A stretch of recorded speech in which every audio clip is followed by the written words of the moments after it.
Bonjour à toutes et à tous, aujourd'hui petite vidéo unboxing. La casquette, capillairement parlant, c'est pas incroyable, c'est pour cela que je préfère me munir de cette casquette. Préférez-vous la casquette à l'endroit, à l'envers, voilà, avec la petite étiquette, tu connais, qui me casse les couilles d'ailleurs, faut que je la coupe.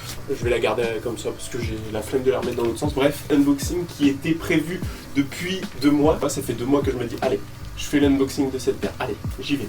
Je l'ai jamais fait. À la fin, comme d'habitude, une petite séquence on-fit de cette paire. On va prendre la paire que vous connaissez, que j'ai déjà teasé dans quelques vidéos. C'est une petite paire de Air Jordan 4 qui est une réédition d'un coloris sorti en 89 et c'est la réédition la plus fidèle. Sur l'arrière, en fait, ici on a le logo Nike comme sur le modèle original.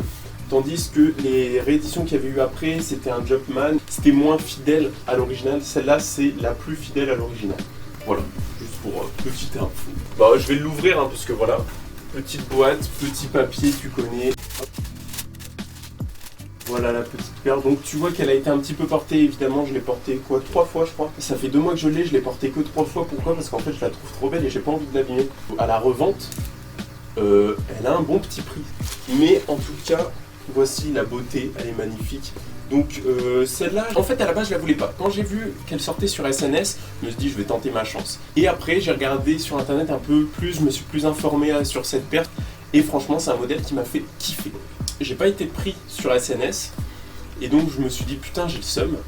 Et un jour je me balade sur Instagram, je regarde les stories Insta. Et là je vois Camino, qu'est-ce qu'il y a? Elle était sur courir, je tente ma chance direct, je la tente, je l'ai. Et je suis trop content de l'avoir. La story, ça faisait même pas 1 minute qu'elle avait été mise. J'ai cliqué direct ma paire. C'est du 45. Sachant que tout dépend des paires, je fais du 45-46, ça dépend. Là, je vous avoue que porter ça une journée, c'est pas le top. J'aurais préféré l'avoir en 46 parce que là, j'avoue que c'est pas le top du top niveau confort. Mais bon, franchement, c'est une paire qui est magnifique. C'est ce n'est pas ma paire préférée, mais c'est l'une de mes meilleures paires, je trouve, de 2020. C'est une paire que je trouve sublime. De toute façon, je dis ça à tous les unboxings. Voici donc la petite paire. Bon, par contre, niveau qualité de cuir, on n'est pas sur une qualité de malade. On est sur un cuir de merde.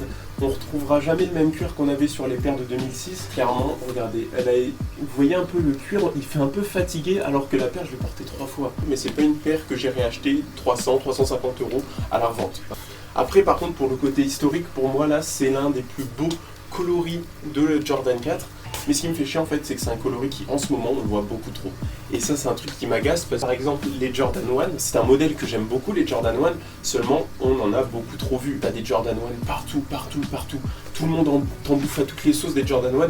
Du coup, j'en ai eu ma claque. Et là, je préfère, en vrai, je préfère les Jordan 4 que les Jordan 1, parce que les Jordan 1, j'en ai beaucoup trop vu. C'était l'une de mes paires favorites, la Jordan 1, seulement j'en ai beaucoup trop vu. Donc là maintenant, pour moi, c'est la Jordan 4, mais j'ai peur qu'en 2021, la Jordan 4 devienne la Jordan 1 de 2020. C'est-à-dire qu'on la voit dans trop de collabs, partout, qu'on la voit sur tous les réseaux. Déjà en 2020, on en a vu pas mal les Jordan 4, mais encore ça va, c'était pas on n'en a pas vu autant que les Jordan 1, mais j'espère franchement qu'en 2021, ils vont pas faire cette connerie d'en sortir autant que la Jordan 1. En niveau qualité, franchement, hormis le cuir qui est pas incroyable, c'est de la qualité, ça va, les coutures c'est pas incroyable, elles sont pas très belles, mais franchement c'est une belle paire qui est super. Donc c'est ça que je vous parlais, vous voyez le Nike Air à l'arrière, et voilà, donc en fait sur d'autres éditions c'était le Jumpman. De toute façon je vous mettrai des petites photos histoire d'illustrer un petit peu mes propos. En 2020 il y a eu une collab avec Union qui était magnifique, et en fait on retrouvait sur la Union ici la languette qui était repliée comme ceci. Donc tu voyais juste le petit Jordan Air, en gros ici t'avais une surpiqûre et c'était cousu. Je trouve ça stylé, mais je pense que si un jour je dois avoir la Union, je pense que je retirerai cette fameuse couture dans le but d'avoir cette languette haute. Parce que au début je trouvais ça moche la languette haute, mais finalement après coup, je trouve que ça fait le style de la paire. Je trouve que la paire fait trop plate sans la languette qui dépasse. Voilà, c'était tout. C'était un petit unboxing rapide, une vidéo où il n'y a pas de blabla, enfin un petit peu de blabla évidemment parce que c'est un peu ma signature. Mais bref, voilà, c'était une petite vidéo comme ça posée. Je vous montrer une petite paire. Et voilà quoi, j'espère que le son n'est pas dégueulasse. Sur ce, j'espère que cette vidéo vous aura plu. N'hésitez pas à vous abonner, à partager, à mettre un petit like, un petit commentaire. Moi, ça me fait plaisir. Vous savez que ça me fait plaisir. Je vous laisse et moi je vous dis salut!